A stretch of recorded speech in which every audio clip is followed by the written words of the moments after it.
The secret is out. And let's see, today is March the 4th. So in 18 days, we will celebrate our 50th wedding anniversary. This is my wedding dress. Matt and Jamie both asked, what do y'all want? How do you want to celebrate it? And I said, well, I don't want a party. I want family pictures. I want to be able to go to a really pretty outdoor setting and have professional pictures made. Gary and I, in celebrating our anniversary, and then a family session.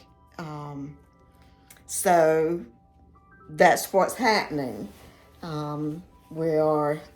We've been booked with a photographer and a beautiful venue area just for pictures.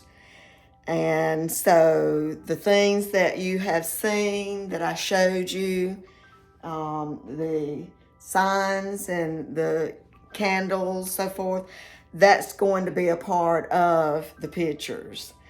And I also want my wedding dress and my veil to be a part of it as well.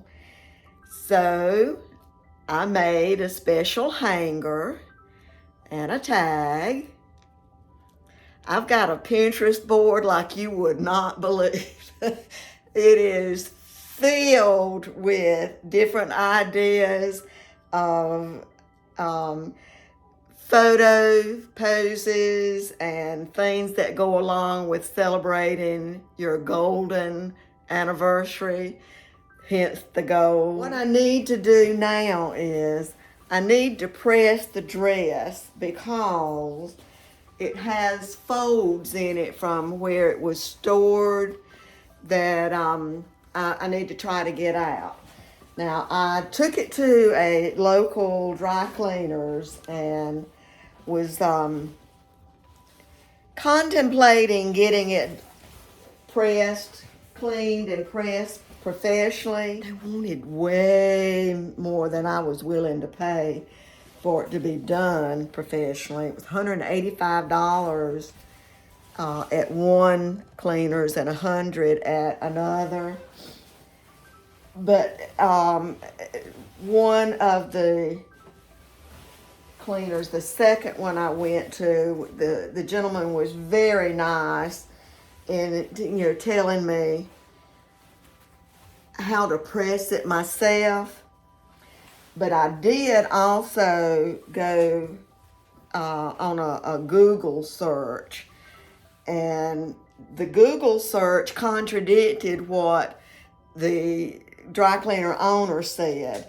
Google search said no steam because it could leave a water spot.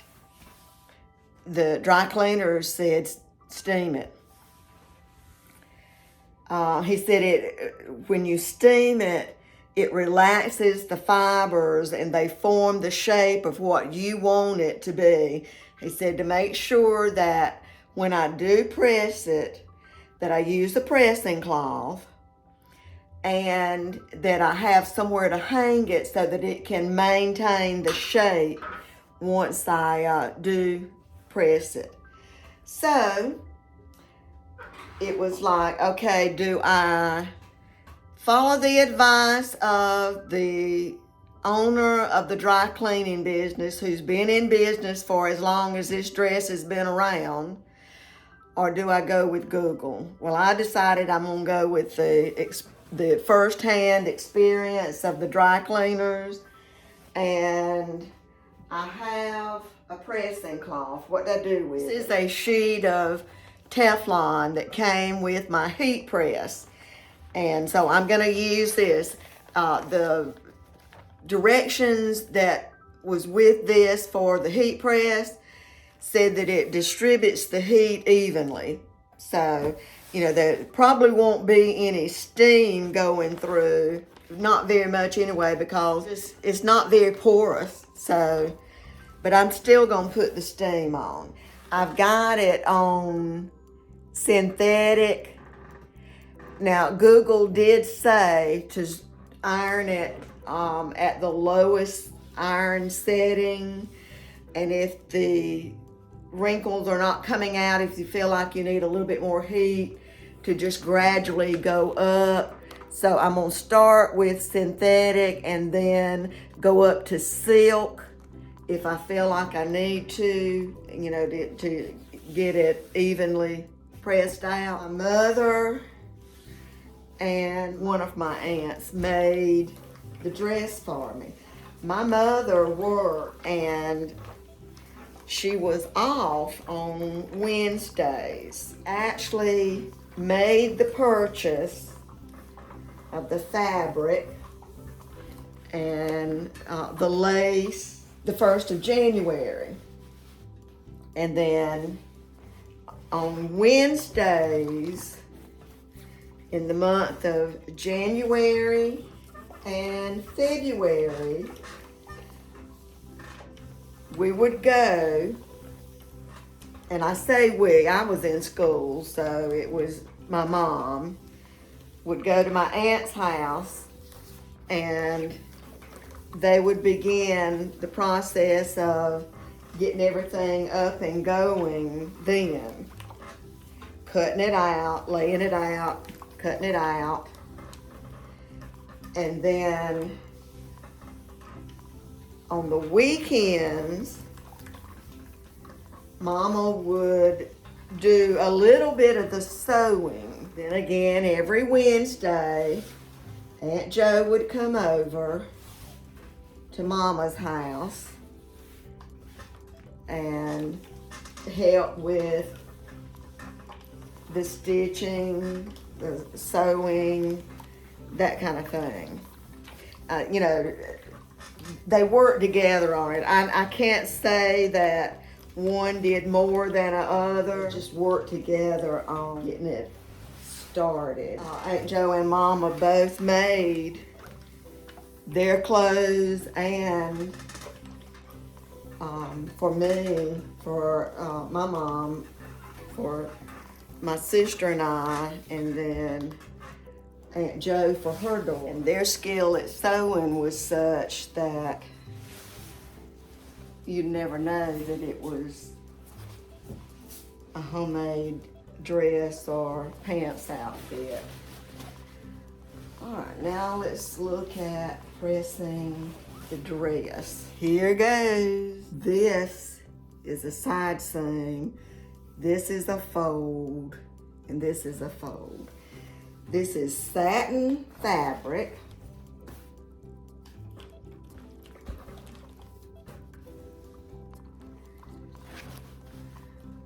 I'm gonna try it without it.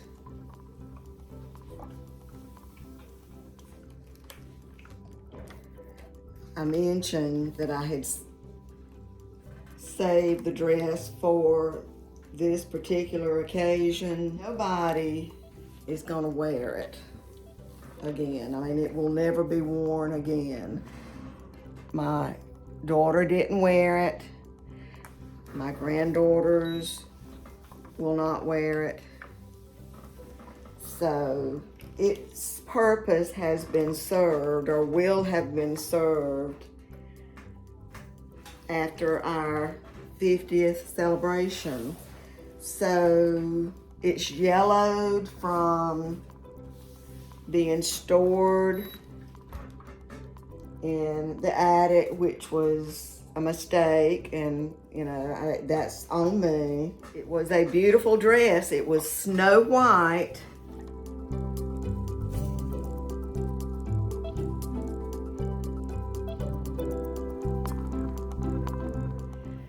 I don't want to press a seam on the top side of the sleeves.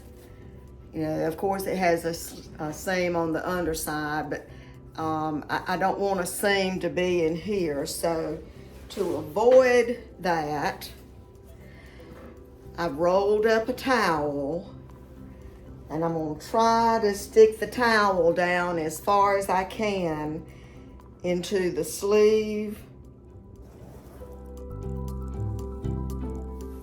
Okay, the towel was too thick, so I put a tablecloth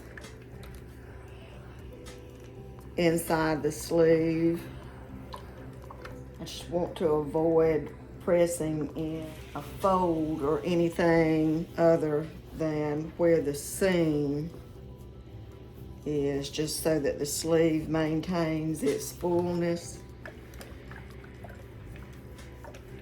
I do remember Mama and Aunt Jo agreeing that the hardest part of making the dress was the sleeve. Their reason for saying that is because the satin is a thick fabric, and they did cut the, make sure that the cuff fit my wrist.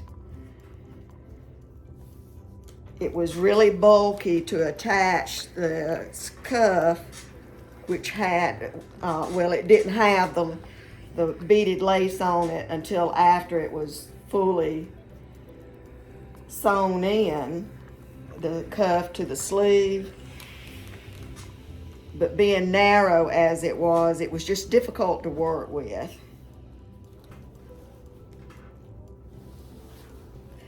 All right, let me do the other sleeve.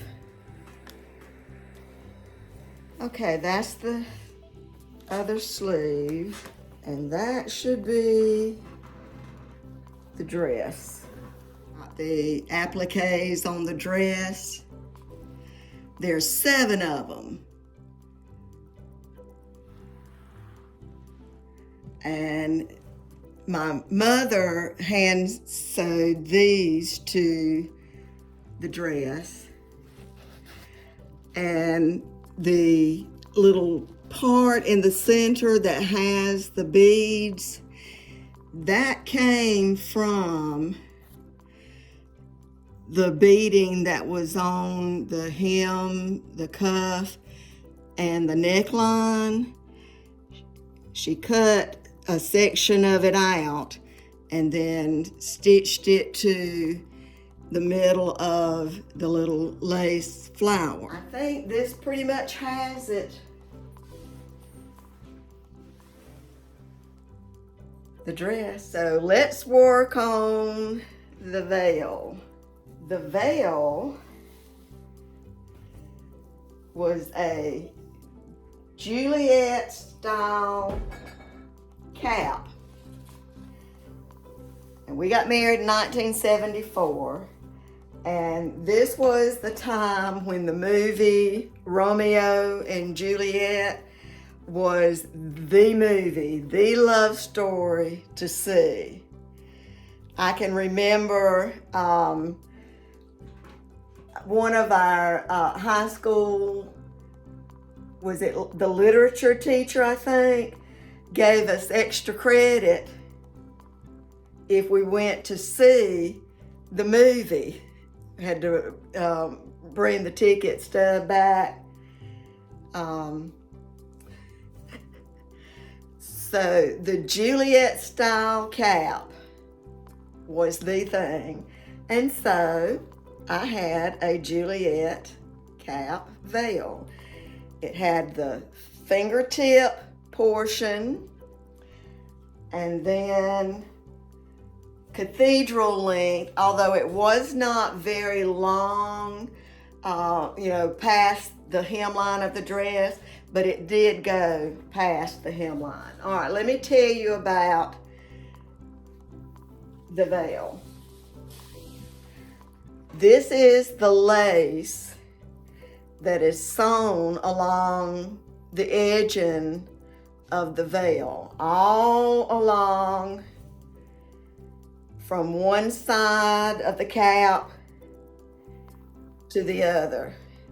And it's beautiful. It is a beautiful lace. All right, now let me tell you about this lace. My sister's mother-in-law found a spool of this lace at the trash dump. Yeah, you heard it right. She found a whole spool of lace at the trash dump. Well, she got it, took it home. Who put it there? I mean, who? I don't know. It was literally the full spool. And so she offered it to Mama if she thought that she could use it as a part of my wedding. And so we got to looking at it, put our heads together, and let's sew this along the edge of the veil. And she did. Now this is hand stitched also. I don't know how well you can see this. I don't know if it shows up very good, but it's hand stitched all the way around. The lace appliques that are on the veil and on the dress came from the lace that was the bodice, and then it's the same lace that's used on the cap. And what they did was they put a collection of 3, and this is hand stitched as well. Again, I'm not sure that you can see it very clearly, but they put a collection of 3, just scattered them ever so often on the veil. Now, I'm not going to really do I'm not going to do anything to the cap, because it's rounded, and I just don't think that I can do any good with pressing it. Now, it has hair clips in it. I had long past the shoulder hair when we got married, and my hair is super thick. Even with these clips, it was still, because it was so thick, so full, my hair, that the cap had a hard time staying on. And it fits. It fits like on the crown, the back side rather of the head.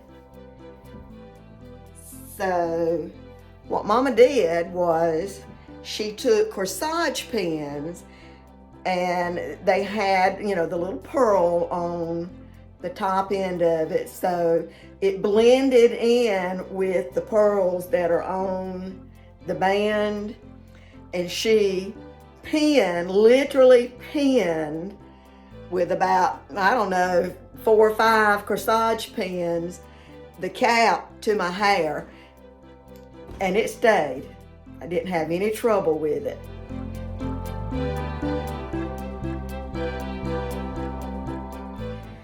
Now, as my dad and I were about to come through the foyer area of the church to walk down the aisle, we had to go through, there are 2 doors that swing open there at the church. Well, of course, when it was time for me to make the entrance, the doors were open. And so we start walking, I've got my arm in Daddy's arm, and we start walking, and we get through the door as far as my body is concerned. Of course, you got your veil trailing behind you. And, Daddy's standing here, I got my arm, and we go to make the curve. Our church didn't have a center aisle, so once you got through the door, you had to go to the left. And so we get ready to turn to begin walking down the aisle, and I stopped. And Daddy shot me a side glance, and it was like, I say it was like, what? My veil had gotten caught in the door edge. Like, here's the door, there's the floor, the bottom of the door, here's the doorway, the wall. In this little corner right here, my veil had gotten caught up. And I was afraid that if I took another step, that all that hard work of pinning on my veil with those corsage pins, it was gonna come off. I was, gonna walk out of my veil. So I quickly just gave it a little bit of a jerk, and I could tell, that if I walked, it was gonna be okay. So we continued down the aisle. My daddy asked me afterwards, what was that all about? I thought maybe you was deciding you weren't gonna do this. Oh my. One last little tidbit of information about the dress and it being made. When it was all finished, everything was done, and it was finished sometime the 1st of March. My aunt said, I want to take it to the cleaners and get them to professionally press it. Of course, all along as they were making the dress, they were pressing it and so forth. But, this was to give it that final, before it was put on to wear. And so I went with her. We went to the cleaners there in town. I'll never forget this. Now, my aunt is not, she is the same as my mom, just the sweet, humble, never a crossword. But when we got to that cleaners, she told that man, it was the owner, she said, I just finished this dress, and I've taken a lot of pains with this dress, and I need it cleaned, or I need it pressed. And she said, and I'm going back there to watch y'all work with it, because I don't want it messed up. Well, I think the man, knowing who Aunt Joey is, it was, somebody that is well known to the family. Yes, ma'am. So she went back into the backs of the cleaners and stayed right there with them. I didn't go. Now, why I didn't go, I don't know. I don't know if I was scared to or what. I don't have a memory of that. But she went back there and she stayed with the dress while it was being pressed. And once it was done, brought it to the house. And there it was home until the day I put it on to walk down the aisle to marry the love of my life. I am having a ball with this. My family, everybody except Everly, and Everly is only 8 years old, so, but everybody is on a group text, and we're constantly texting everybody about anything and everything. Just keeping in touch, because we got 2 of them off at college and 2 of them that live away from us. And I have, been just sending little texts that's related to the anniversary celebration. My love for their papa. I get responses, rolling eye emojis. It tickles me. Oh, it tickles me. I haven't been showing you what I'm doing. Been running my mouth. But I am pressing the lace edge and the tulle of the veil.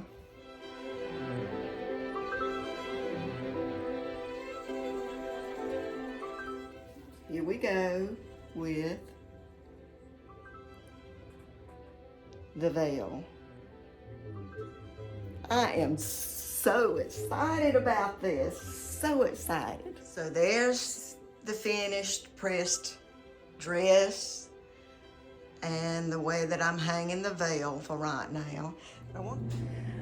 One of the things that I plan to do in the days just before the actual celebration is to take the dress and visit with my Aunt Jo. My mom and dad are no longer with us, but Aunt Jo is, so I think she'll get a big kick out of seeing the dress and reminiscing about making it, and of course just being able to sit and visit.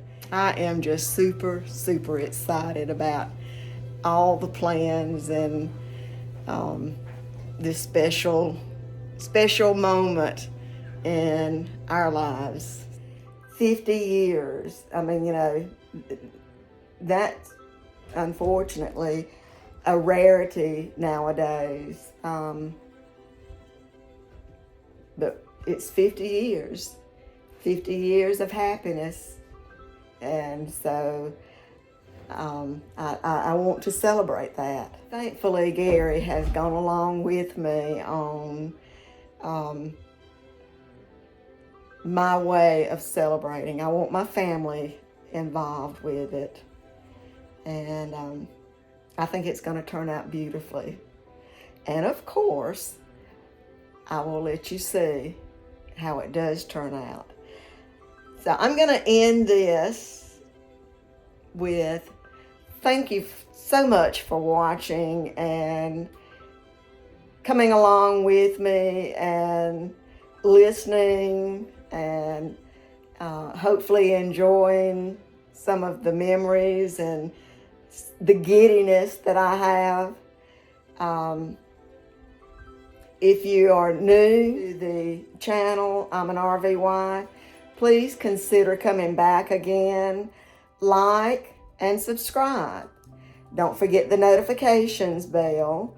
I have been trying to upload videos on Wednesdays and Saturdays, but I haven't been quite on time here lately with getting them uploaded, but I do try to have 2 per week. Now, this is going to be a little extra. Hit the notifications bell so you'll know when there is a new video ready for viewing. Thank you for watching. My name is Elaine, and I'm an RV wife who's about to celebrate her 50th wedding anniversary. Wow. Goodbye, everyone.